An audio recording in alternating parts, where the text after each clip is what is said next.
Carlo and Anna, Altadena is one of several communities devastated by these fires. It's just north of Pasadena. We are off Lake Boulevard, which is the main part of downtown, and everywhere you look, you will find destruction, such as what's behind me. People who live here tell me this was a child care center. Across the street, there's a hardware store that's been destroyed, and across from that, a row of townhomes. So keep in mind, this is just a small portion of the damage here.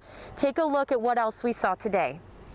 We're just off Lake Avenue, which is the main drag here in Altadena. This is the Altadena Community Church, or what's left of it. You can see the main sign remains, but the rest is destroyed. There are things smoldering. We see signs pointing to the sanctuary, the office, the school. All of that is gone. There's a swing set still standing, yet everything around it has burned. And what's so interesting about this is just behind this property, you can see a green apartment complex, and that appears to be untouched. And that is what we're seeing all over Altadena. We will see rows of businesses or homes that were destroyed, and in other parts, we will see ones that were spared, whereas the one next to it is completely gone. This is a cul-de-sac, and you can see these 4 homes are gone.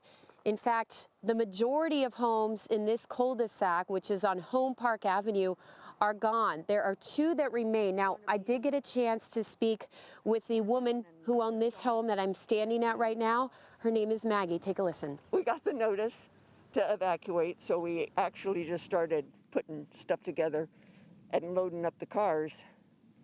And then we just kept thinking, it's not gonna happen. It's not gonna happen. And we got several more evacuate now.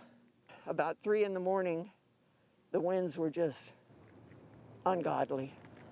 And we came out and saw the embers flying. And it was like, okay, time to go. The whole community is devastated.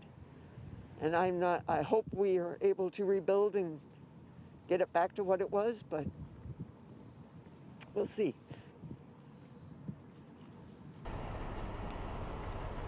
And back out here live, something we did not see is an active firefight that's happening in the mountains above us. What's happening at Altadena, this is going to be a cleanup process, also an investigation process. Fire crews, fire investigators will have to go out in the rubble and search for the remains of people who maybe didn't get out. Keep in mind that while the death toll with these fires remains at least 5 people, we've already been warned that that will likely grow. So just a lot of cleanup, a lot of devastation, and this will take years to rebuild. Carlo and Anna.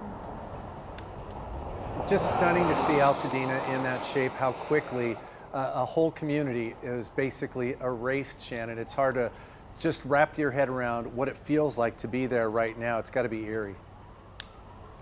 It is really eerie because, you know, there's about 180,000 people evacuated in all of Los Angeles. So the majority of Altadena residents, they aren't here. The only ones being allowed in are ones that maybe are checking on their homes, or they're allowing media and, of course, fire officials in. So it's very quiet. It's very still. There's none of that wind that really created all this mess.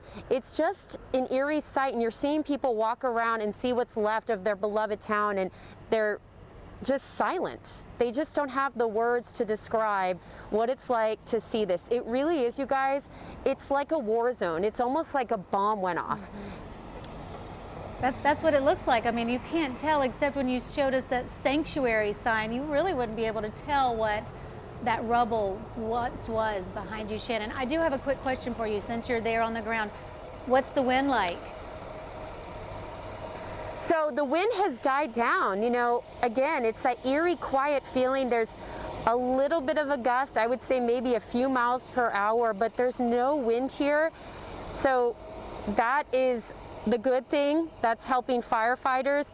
But of course, they still need to get a handle on all these fires, and there's no rain in the forecast, so that's not a good thing. So we all have to just pray and hope that these firefighters, who, by the way, have been working around the clock, they are so tired, they've been working so hard. We have to support their firefight and hope that they can get a handle on these fires so there's no more devastation, because, I mean, look at this. This area has been through enough. Yeah, neighborhood after neighborhood, you see that in the same thing. No sirens, no sounds. Nothing going on, just remnants left behind, rubble burning. Shannon Handy reporting live from Altadena. Thanks, Shannon.